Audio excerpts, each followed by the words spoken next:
오늘 주신 말씀의 제목, 신들의 아들처럼, Like a son of the gods. 세계 굴제 기업, 구글이 있다면 그들의 경영 철학은 이용자 우선입니다. User first. 그리고 아마존 있다면 고객에 대한 헌신과 봉사, 이용자 우선. 이 모든 의식 속에는 그들의 영업이익, 즉 기업의 윤리 이전에 물질이 차지하고 있다는 것을 우리는 늘 기억하면서 잊지 않습니다. 그러나 하나님의 사람 다니엘과 그 세 친구들은, 오늘 본문에서는 다니엘의 세 친구지요, 불 속에서 멀쩡하게 살아있습니다. 그리고 이리저리 걸어 다니며 하나님을 찬양합니다. 느부갓네살 왕을 놀라게 한 이들의 믿음, 그리스도인들에게 있어서 가장 중요한 문제인 것이죠. 믿음. 게다가 느부갓네살 왕이 고백하기를 신들의 아들처럼 보인다. 네 번째 사람이, 그 보이는 또 한 사람이 있는데 그 사람은 누구일까? 보혜사 성령이라고 성경 주석학자들은 말하고 있습니다. 다시 말해서 우리가 말하는 믿는 예수, 구약에 나타난 메시아 예수 그리스도인 것이지. 이사야 43장 2절에 너희가 불 가운데로 지날 때에 타지도 아니할 것이요 불꽃이 너를 사르지도 못할 것이다. 불 속에 다닐지라도. 그러면서 오늘 본문에서 하나님의 참된 신앙이 무엇인지를 보여줍니다. 그러면서 이 신앙을 후손들에게 나만이 아니라 꼭 지킬 수 있도록 권면하며 또한 독려하면서 이 감동적인 신앙 이야기를 우리가 이어갈 수 있기를 바라는 것이죠.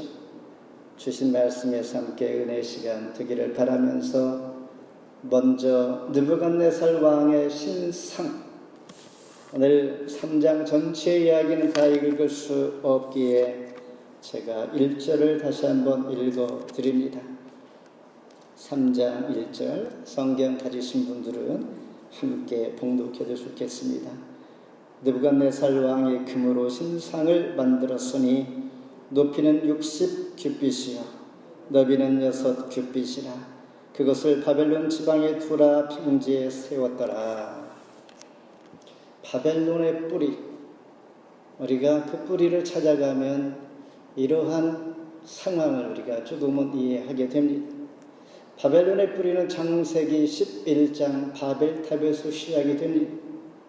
그들은 교만한 마음으로 시작한 큰 공사, 흩어지지 말자라는 것이 그들의 주제였던 것입니다.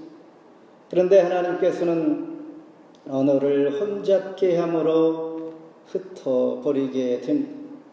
결국은 그들이 자신들의 우상, 교만, 오만을 통하여 세워갔던 일들을 하나님은 막으셨던 이 기초 뿌리가 바로 느부갓네살 왕이 세운 신상, 그들의 기초가 그렇다라는 것입니다. 그러면서 오늘 본문 이전에 다니엘서 2장에서 하나님은 꿈을 통하여 느부갓네살 왕에게 계시해 줍니다. 계시를 통하여 그는 흥망성쇠를 보았습니다. 세상 믿던 모든 것들이 무너집니다.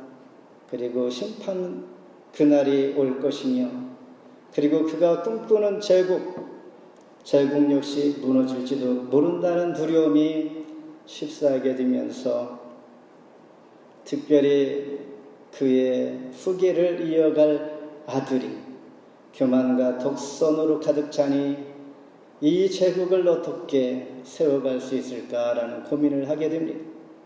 자신이 제국을 세워 왕처럼 존경을 받을지라도 계속하지 못한다는 그의 계시, 꿈을 통하여 그 마음속에 두려움이 왔던 것입니다. 실제로 5장에 가면 5장 25절에 기록된 글자는 이것이니 곧 메네 데겔 우르바시니라. 이렇게 하나님께서 말씀하시는 다니엘 선지자를 통하여 해석하게 하실 때에 이미 왕의 나라는 끝이 났습니다. 이미 끝이 났다는 것입니다.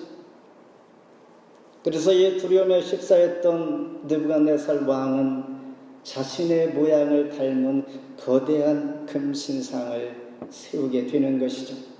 그리고 모두에게 이 신상 앞에 숭배, 강요하고 거절하면 오늘 본문처럼 맹렬히 불타는 풀무불에 던져 넣겠다라고 공포합니다. 하나님은 그의 꿈을 통하여 오직 하나님만이 통치하십니다. 제국을 세워가는 왕도 끝이 있을 뿐만 아니라 한계가 있고 언젠가 무너질 것입니다라는 말씀을 하셨음에도 불구하고 그는 그 꿈을 기억하지 못하고 얼마 되지 않아 잃어버리게 되는 것이죠. 하나님의 능력을 시인했던 그는 그 10년 후에 그는 다 모든 것을 잊고 자기의 비전, 자기의 꿈, 제국의 그 꿈을 버리지 못하고 다시 무엇인가 시작을 하는 그 신상. 사람들은 그렇다고 합니다. 인생의 한계를 경험하게 되면 3가지 옵션 중에 하나를 선택한다고 합니다. 첫 번째 하나는 자살을 한다는 것이죠. 두 번째는 발악을 하는 것이죠. 이게 끝이니 무엇인가 내가 한번 해보겠다는 것. 그리고 마지막 3번째는 종교, 신앙을 선택한다는 것입니다. 그러니까 30대, 40대, 50대에 신앙을 갖게 된다는 것은 정말 기적 중의 기적입니다. 절대 40, 50대 중년 이후로 신앙을 갖기란 정말 어렵습니다. 그러니 신앙은 어릴 적부터 습관적으로 키워가지 아니하면 우리는 중간에 그 인생을 바꾼다는 것 쉽지 않습니다. 하나님을 만난다는 것 쉽지 않다는 것입니다. 간혹 만나는 사람도 있습니다. 다행히 종교를 선택하여 하나님을 잘 믿으면 성공 중에 성공한 사람이 되겠죠. 그러나 느부갓네살 왕은 자살, 발악, 종교 중에 자신은 이 중에 하나를 선택하는데 발악을 선택합니다. 그 발악이 바로 금신상을 세워 제국주의 비전을 다시 한번 꿈꾸자라는 것이었습니다. 이것이 바로 느부갓네살 왕의 금신상입니다. 두 번째는 세 친구의 귀한 믿음을 봅니다. 17절 우리 성경 있으시면 함께 봉독합니다. 다니엘서 3장 17절 왕이여 우리가 숨기는 하나님이 계시다면 우리를 맹렬히 타는 불뭇불 가운데서 능히 건져내시겠고 왕의 손에서도 건져내시리이다. 아멘. 오늘 본문의 말씀은 주전 605년입니다. 바벨론 1, 2, 3차에 걸쳐서 포로가 되어질 때 첫 번째 포로가 되었던 사람이 바로 오늘 본문 주인공 다니엘입니다. 그리고 잘 아는 에스겔은 2차 포로 때에 잡혀간 사람이었었고 오늘 본문의 다니엘은 1차 포로 때에 그래서 느부갓네살 왕은 궁전에서 쓸만한 사람들 포로 중에 쓸만한 청년들을 뽑아 그들을 잘 성장시키고 기르고자 하는 것이죠. 훈련시키고자 할 때에 어쩌면 정체성이 완전히 바뀔 수 있는 그런 상황입니다. 나의 과거에 하나님을 섬기는 신앙을 버리고 새로운 제국의 바벨론 문화 가운데 그 정체성으로 바뀌어지기 쉬운, 당연히 바뀌어줘야 하는 그런 상황에서 오직 그들에게 필요한 것은 순교하기까지 핍박 가운데 거센 제국의 문화를 거스리면서 신앙을 붙잡고 가는 것, 이것이 필요하기에 하나님은 다니엘서를 통하여 새 친구를 오늘 이렇게 소개하고 있는 것입니다. 유 목사님 기도하실 때 선교사들을 위해서 기도했지만 마치 다니엘과 그 새 친구는 선교사와 다름이 없는 것이죠. 전혀 다른 문화 속에서 자기 신앙을 지켜가는 것, 사실 신앙을 지켜간다는 것은 나를 위한 것 같지만은 나로 인하여 느부갓네살 왕을 변화시키고 하나님의 능력을 보여줌으로 하나님의 영광을 드러내는 것이니 나의 믿음이 얼마나 소중한지를 잘 보여줍니다. 다니엘과 그 세 친구의 믿음을 지킨 감동의 사건을 기록한 것이 바로 다니엘서인 것이죠. 당시의 상황으로 볼 때에 사실 존재감이 없었습니다. 유다 땅에서 잡혀온 다니엘의 세 친구들, 별볼 없는데 그들은 죽음을 무릅쓰고 왕의 금신상 앞에서 경배하지 않습니다. 정면으로 거부하는 것이죠.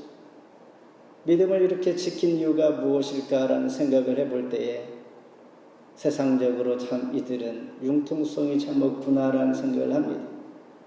아니, 금신상 앞에서 경배하는 거, 절하는 거 어려운 것도 아닌데 말입니다.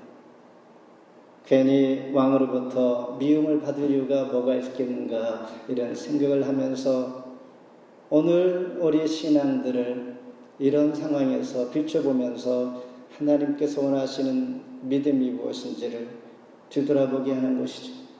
15절에 보면 이제라도 너희가 신상 앞에 엎드려 절하면 건져낼 신이 누구이겠느냐 하니, 굉장히 왕이 나이스하게 대해줍니다. 지금이라도 이제라도 너희가 신상 앞에 엎드려 절하면, 왕이 이 정도까지 배려하는데 이 정도 못할 사람이 어디 있겠습니까? 아마 지금 내 자신 같아도 신상 앞에 마음은 하나님을 향하고 있지만은 절 정도야 생명의 위협을 받는다면 그렇게 하지 않겠는가라는 생각을 솔직히 고백합니다.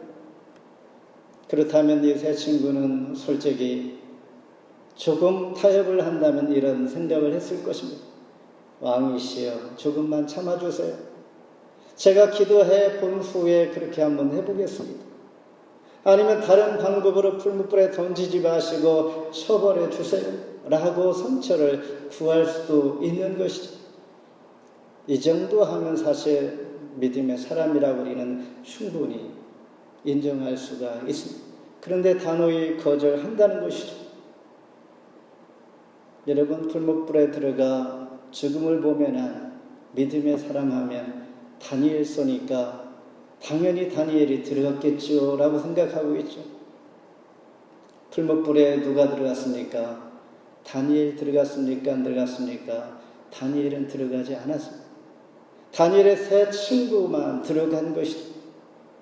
우리는 성경을 읽다가 굉장히 의아한 부분들을 발견하게 됩니다. 다니엘을 소개하면서 가장 중요한 생명의 위협, 영광에 집어넣은 자들은, 들어간 자들은 다니엘이 아니라 그 세 친구란 이야기죠. 그렇다면 우리는 왜 이렇게 이 말씀을 통하여 도전되게 하셨을까라는 하나님의 뜻을 깊이 묵상할 필요가 있습니다. 그렇다면 2절을 한번 2장을 깊이 묵상하면서 읽을 필요가 있습니다. 2장 48절로 49절을 제가 한번 읽으면,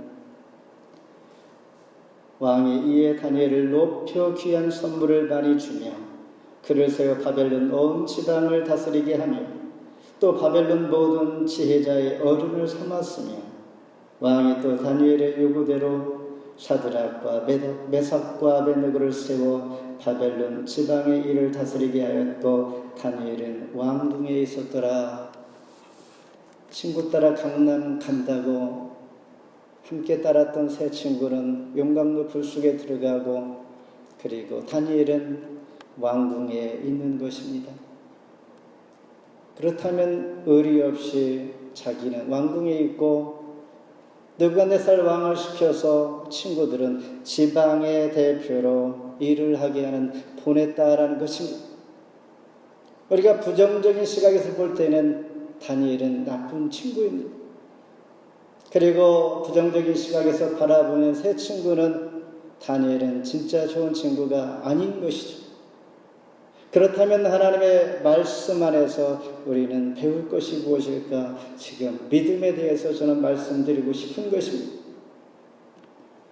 이들의 믿음은 무엇이기에 이런 상황에서 하나님은 이 귀한 믿음을 우리에게 소개하고 부각시키기 위해서 극한 믿음을 보여주기 위하여 이런 상황을 극과 극, 가장 낮은 곳과 높은 곳, 왕궁과 지방과 같은 동등의 친구들인데 누구는 왕궁에 있으면서 지방 관리자로 보내면서 용광로에 들어가게 하셨을까라는 것을 생각해 보면 하나님의 더 깊은 사랑을 우리가 배우게 되는 것입니다.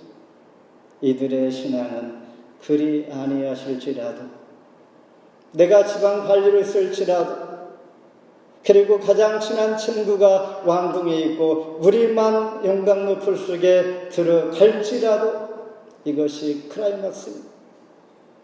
다니엘이 들어가지 않냐고 새 친구가 들어가는 것, 하나님께서 우리에게 보여주시고 싶은 것은 그렇지 아니할지라도 이 믿음을, 나는 어쩌면 손해보는 자여, 나는 굉장히 내가 서운한 마음이 있을지라도 그런 상황에 처하게 하는 것은 그럴지라도 믿음을 지킬 수 있는 것을 우리에게 소개하고 싶은 것입니다.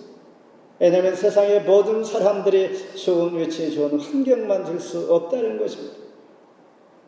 상대적으로 비참함과 낮아짐과 소외감을 느낄 때가 있기 때문에 그럼에도 불구하고 하나님을 붙잡을 수가 있는가라는 것입니다. 왜냐하면 그런 상황에서 남을 미워하고 시기하고 정죄하고 그러다 보면 나의 신앙의 정체성을 상실할 수가 있기 때문입니다. 18절에 보면 왕의 손에서 건져내지 아니하실지라도, 17절에 등이 건져내신 하나님의 능력을 믿었기 때문입니다. 상황을 보지 아니하고 이런 상황에서 하나님만 바라보았다는 것입니다.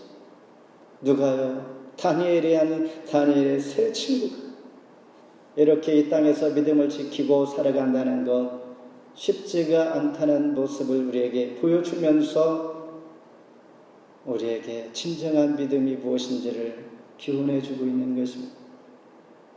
사도 바울이 자신의 질병 때문에 낫기를 3번 하나님 앞에 기도한 후 거절당하자 그는 낙심했을까요?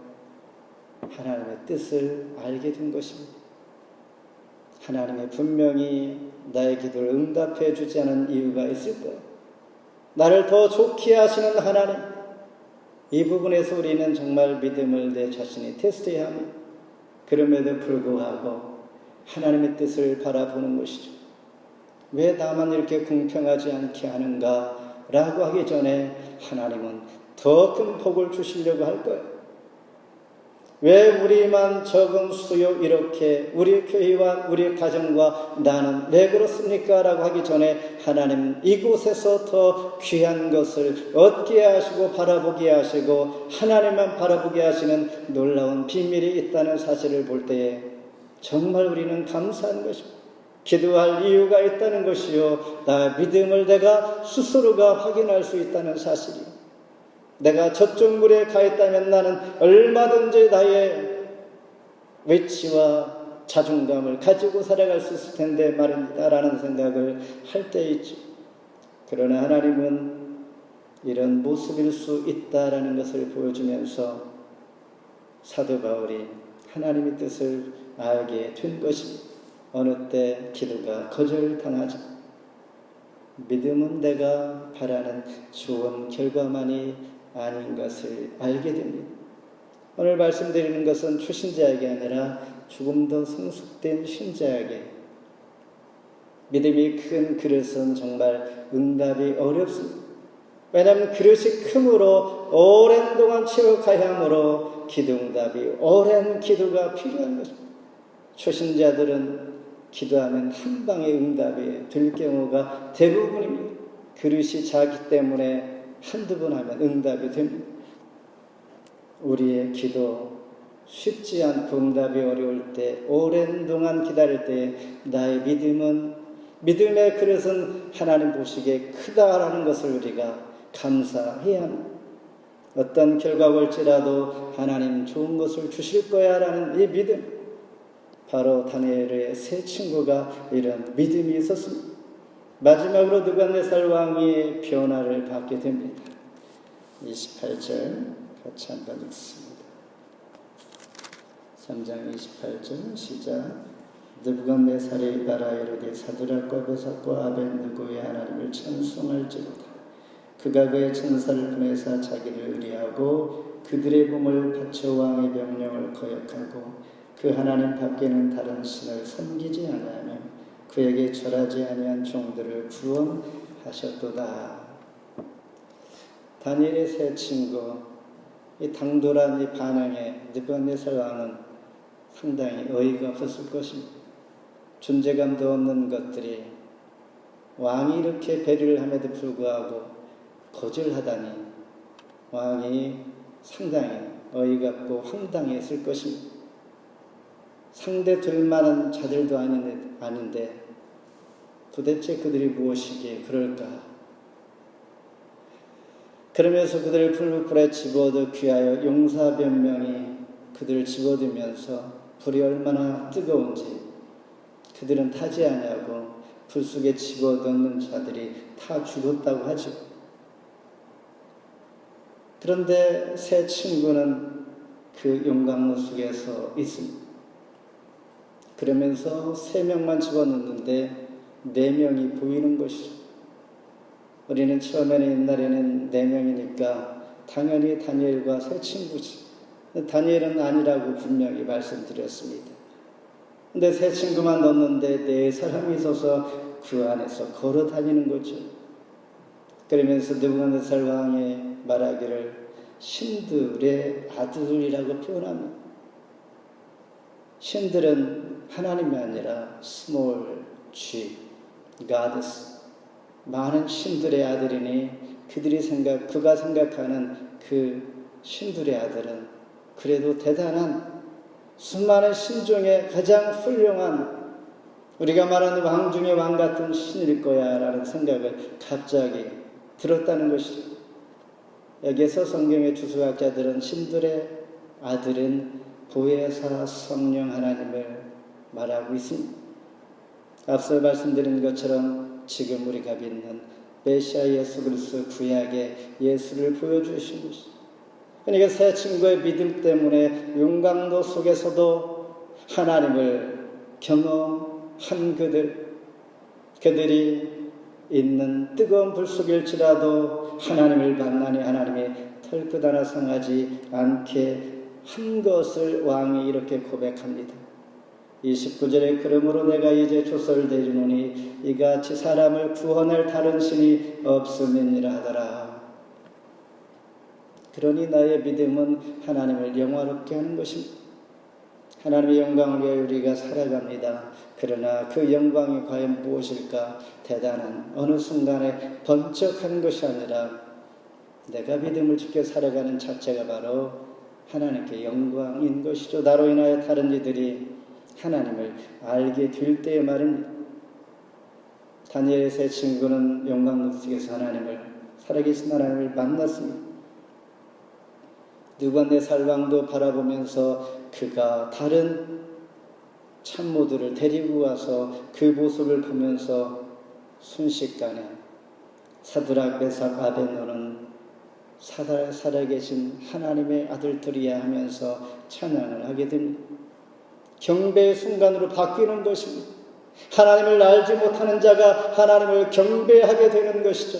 나의 믿음을 통하여 믿지 않는 사람들이 하나님을 더 알기를 원하여 하나님 앞에 경배하고 찬양하기를 원하는 것처럼 이것이 하나님께 영광이요 하나님은 인정할 수밖에 없는 분이요 세상의 절대 권력자도 세상의 독재자들도 인정할 수밖에 없는 하나님을 만나는 것처럼 느부갓네살 왕이 지금 만났고 왕이 변화를 받은 것입니다. 하나님은 이러한 영광을 받으시기를 원하십니다. 이와 같이 저와 여러분이 쓰임받기를 원하시면서 말씀을 맺겠습니다. 역사와 성경 속에서 하나님을 만나는 사람들은 우리가 생각하는 거룩하고 의로운 자처럼 그런 상황에서 만나지 않았습니다.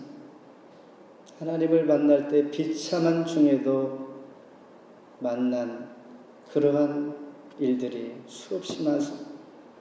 모세는 80세 먹동 다 나이가 들어 이제 인생의 모든 것을 잘 마무리하고 쉼을 얻을 만한 때에 하나님을 만나지 않았습니까? 그리고 우리가 잘 아는 기드온과 300용사, 기드온은 포도즙 틀에 숨어 밀을 타작하던 촌사람이었습니다. 수줍어하는 그를 하나님 택하셔서 사용하신 것처럼, 그리고 다윗은 하나님을 만날 때 물론 다양한 것을 만나지만 아둘람 동굴에서 또한 하나님을 만납니다.